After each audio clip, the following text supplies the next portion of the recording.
السلام علیکم ناظرین، ڈرامہ سیریل خمار کی نیکسٹ ایپیسوڈ میں دکھایا جائے گا کہ دلارا تو اسلام آباد چلی جائے گی اور اپنی ملازمہ سے کہہ جائے گی کہ کہکشاں سے کہنا کہ جلد سے جلد اپنا سامان سمیٹ کر گھر سے چلی جائیں کیونکہ میں نے گھر کو لاک لگانا ہے۔ کہکشاں کو جب ملازمہ یہ سب آ کر کہے گی تو کہکشاں کو تو بہت ہی زیادہ انسلٹ فیل ہوگی۔ اس کے بعد وہ ملازمہ سے پوچھے گی کہ آج تم نے مجھ سے چائے کا بھی نہیں پوچھا، تو ملازمہ کہے گی کہ ہمیں تو میڈم جتنا حکم دیتی ہیں ہم اتنا ہی کام کرتے ہیں۔ کہکشاں کو یاد آئے گا جب دلارا نے ہمنا کا رشتہ میرے بیٹے کے ساتھ کرنا تھا تو ہماری کتنی آؤ بھگت کرتی تھی اور ہر وقت ہمارے آگے پیچھے پھرتی رہتی تھی، اور ملازمین کی پوری لائن ہمارے سامنے کھڑی رہتی تھی کہ ہمارے منہ سے کچھ نکلے اور اس سے پہلے ہی وہ کام ہو جائے۔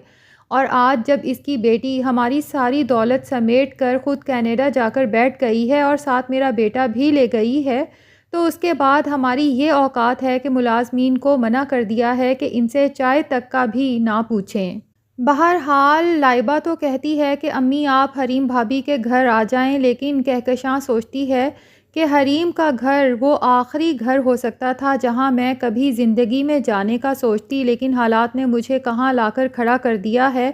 کہ آج مجھے اس لڑکی کے گھر میں جانا پڑ رہا ہے جس سے میں شدید نفرت کرتی ہوں،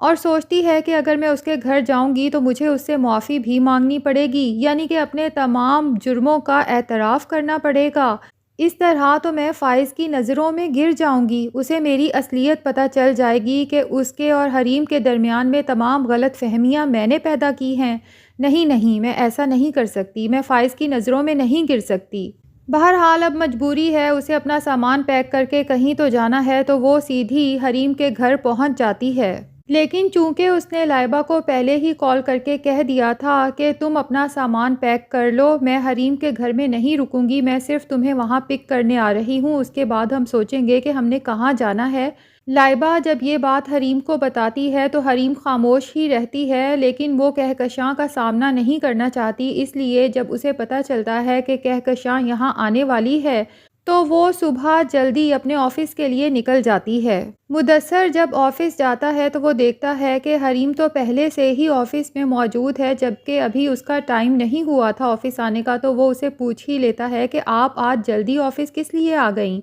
تو حریم مدثر کو بتائے گی کہ دراصل فائز کی ماں نے لائبہ کو لینے آنا تھا اور میں ان کا سامنا نہیں کرنا چاہتی۔ مدثر کہے گا کہ یہ تو ٹھیک ہے کہ آپ ان کا سامنا نہیں کرنا چاہتی، جو کچھ مظالم انہوں نے آپ کے اوپر ڈھائے ہیں، لیکن آپ کو ان سے فائز کے بارے میں تو معلوم کرنا چاہیے تھا کہ فائز کہاں ہے،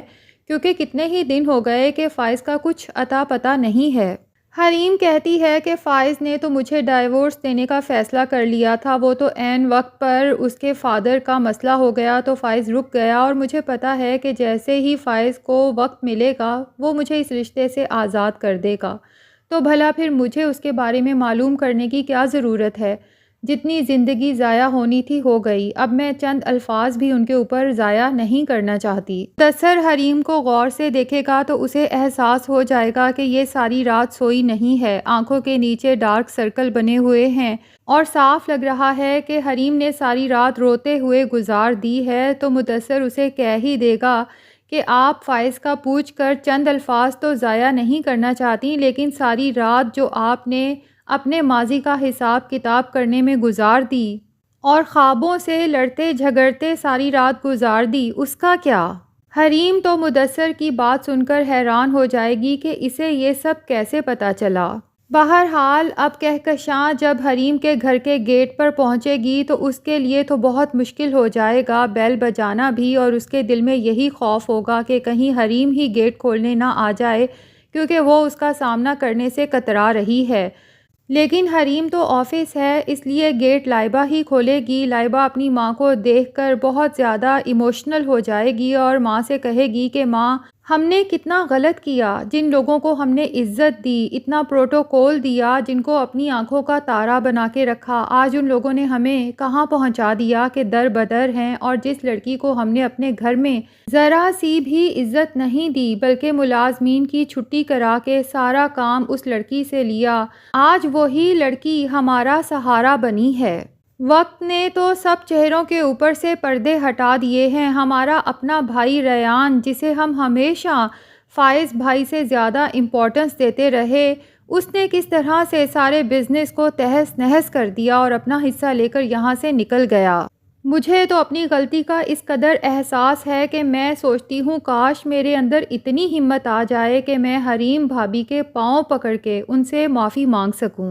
لیکن کہکشاں کو لائبہ کی کوئی بھی بات پسند نہیں آئے گی۔ ٹھیک ہے، اس کے حالات خراب ہو چکے ہیں اور اسے یہ بھی احساس ہو چکا ہے کہ ہمنا کو اپنے بیٹے ریان کے لیے پسند کر کے اس نے بہت بڑی غلطی کی تھی، لیکن ابھی بھی وہ اپنی ضد پر قائم ہے اور حریم سے اس کی نفرت کم نہیں ہوئی۔ تو وہ لائبہ سے کہے گی کہ میری زندگی کا تو وہ آخری دن ہوگا کہ میں حریم سے معافی مانگوں گی۔ لائبہ تو اپنی ماں کو حیرت اور نفرت سے دیکھے گی کہ یہ کیسی عورت ہے، ہمارے ساتھ اتنا کچھ ہو گیا، پھر ہمنا بھابی کی ماں نے ہماری اتنی انسلٹ کی، لیکن وہاں پر میری ماں کا صبر قابل دید تھا۔ میں خود حیران تھی کہ میری ماں میں اتنا صبر کہاں سے آ گیا، اور حریم بھابی نے تو ہمارے ساتھ کبھی کچھ غلط نہیں کیا، بلکہ ہم نے اس کے ساتھ غلط کیا، ہم نے اس کی زندگی برباد کرنے کی کوشش کی، لیکن اس کے باوجود بھی میری ماں اس لڑکی کے سامنے جھکنے کو تیار نہیں ہے جس کا ہمارے اوپر اتنا بڑا احسان ہے۔ اس کے بھائی نے ہی تو ہمارے بھائی کی ضمانت کے لیے پیسے دیے تھے، اور پھر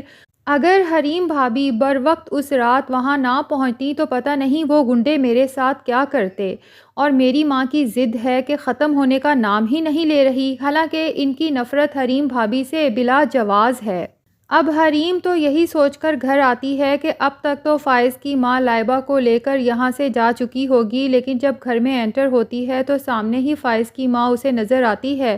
اور حریم تو اسے دیکھ کر ہکا بکا کھڑی کی کھڑی رہ جاتی ہے۔ نہ اسے سمجھ آتی ہے کہ وہ اسے سلام کرے، نہ اسے یہ سمجھ آتی ہے کہ وہ اسے اگنور کر دے، کیونکہ بے شک فائز کی ماں نے حریم کے ساتھ بہت برا کیا ہے، لیکن اس وقت وہ حریم کے گھر میں کھڑی ہے اور حریم اپنے گھر آئے مہمان کے ساتھ بدسلوکی کم سے کم نہیں کر سکتی۔ دوسری طرف فائز کو بھی ہاسپٹل میں ہوش آ جاتا ہے۔ نرس اسے لیٹے رہنے کا کہتی ہے کیونکہ اس کی حالت کافی خراب ہے، لیکن فائز کو سب کچھ بھول چکا ہے کہ اس کا ایکسیڈنٹ کیسے ہوا اور وہ ہاسپٹل کیسے پہنچا، تو وہ پریشان ہو کر نرس سے کہتا ہے کہ میں کہاں ہوں اور میں یہاں تک کیسے آیا۔ یقیناً اب وہ نرس کو اپنے گھر کا نمبر بتائے گا، اور جب اس کی ماں کو پتہ چلے گا کہ اس کا اتنا سیریس ایکسیڈنٹ ہو چکا ہے تو وہ بہت پریشانی میں گھر سے نکلے گی۔ حریم بھی یہ سن لے گی کہ فائز کا ایکسیڈنٹ ہوا ہے تو وہ کہے گی کہ میں بھی آپ کے ساتھ چلتی ہوں، اور جب وہ لوگ ہاسپٹل پہنچیں گے تو فائز تو حیران ہی رہ جائے گا حریم کو اپنی ماں کے ساتھ دیکھ کر۔ ہو سکتا ہے کہ فائز کی ماں ابھی بھی اپنے گناہوں کا اعتراف تو فائز کے سامنے نہ کرے اور حریم سے بھی کہے کہ پلیز فائز کے سامنے چپ رہنا، لیکن فائز کو یہ بتا دے کہ لائبہ کے ساتھ کس طرح سے حادثہ ہونے والا تھا اور حریم نے بروقت پہنچ کے اسے بچا لیا، اور اس کے ساتھ یہ بھی کہ دلارہ نے ہمیں گھر خالی کرنے کا کہہ دیا تھا، اس لیے مجبوراً ہمیں حریم کے گھر میں رکنا پڑا۔ تو فائز کو یہ احساس تو ہوگا کہ اگر یہ لڑکی سچ میں دولت کی لالچی ہوتی اور اس وجہ سے مجھے چھوڑ کے گئی ہوتی تو اس وقت جو میرے حالات ہیں یہ اس طرح سے میرے گھر والوں کا اور میرا سہارا نہ بنتی۔ دوسری طرف ناصر کی ٹانگ کا زخم بھی بہت بڑھتا جا رہا ہے، جس کی وجہ سے وہ بہت بے چین ہے، تو اپنی بیوی کے کہنے پر وہ اپنا ڈیٹیل چیک اپ کروانے کے لیے ڈاکٹر کے پاس جائے گا اور ڈاکٹر سے پوچھے گا کہ پلیز مجھے بتا دیں کہ کوئی خطرے کی بات تو نہیں ہے، لیکن ڈاکٹر کہے گا کہ ناصر صاحب میں آپ کو کسی بھی قسم کے مغالطے میں نہیں رکھنا چاہتا، صاف بات یہ ہے کہ آپ کی ٹانگ میں ٹیومر لگ رہا ہے جس کی وجہ سے زہر آپ کی پوری ٹانگ میں پھیلتا جا رہا ہے۔ ہمیں کنفرم کرنے کے لیے ایک دو اور ٹیسٹ کروانے ہوں گے، اور اگر ٹیسٹ پازیٹیو آتے ہیں تو انفارچونیٹلی ہمیں سرجری کی طرف جانا پڑے گا، یعنی کہ آپ کی ٹانگ کاٹنی پڑے گی۔ ناصر تو یہ سن کر بہت ہی زیادہ پریشان ہو جائے گا اور سوچے گا کہ یا اللہ یہ مجھے کس گناہ کی سزا ملی ہے، اور پھر اسے اپنے ایک ایک کر کے سارے گناہ یاد آنا شروع ہو جائیں گے، خاص طور پہ اپنا یہ گناہ کہ اس نے قرآن پاک پر ہاتھ رکھ کے جھوٹی قسم کھائی تھی کہ حریم واقعی ہی بد کردار لڑکی ہے، جبکہ اسے یہ پتہ ہے کہ حریم کے بارے میں جتنی ویڈیوز اس نے بنائی تھیں وہ سب جھوٹ تھیں، اور صرف فائز کی ماں کے کہنے پر کہ وہ حریم اور فائز کی طلاق چاہتی ہے، اور ناصر نے چند پیسوں کی خاطر یہ سب کیا۔ اب یہ احساس ہو جانے کے بعد وہ سب سے پہلے حریم اور اس کے فادر کے پاس جا کر اپنے سب گناہوں کی معافی مانگے گا، اور اس کے بعد فائز کے پاس جا کر سب سچ بتا دے گا کہ میں نے حریم کے بارے میں جو کچھ کہا وہ سب جھوٹ تھا، وہ قسم بھی جھوٹی تھی، یہ سب میں نے تمہاری ماں کے کہنے میں آ کر کیا، کیونکہ وہ تمہیں اور حریم کو ہمیشہ کے لیے الگ کرنا چاہتی تھی اور میں پیسوں کی لالچ میں آ گیا تھا، لیکن مجھے اس دنیا میں ہی اس جھوٹ کی سزا مل چکی ہے، اگر ہو سکے تو مجھے معاف کر دو، ہو سکتا ہے کہ تم اور حریم مجھے معاف کر دو تو اللہ بھی مجھے معاف کر دے۔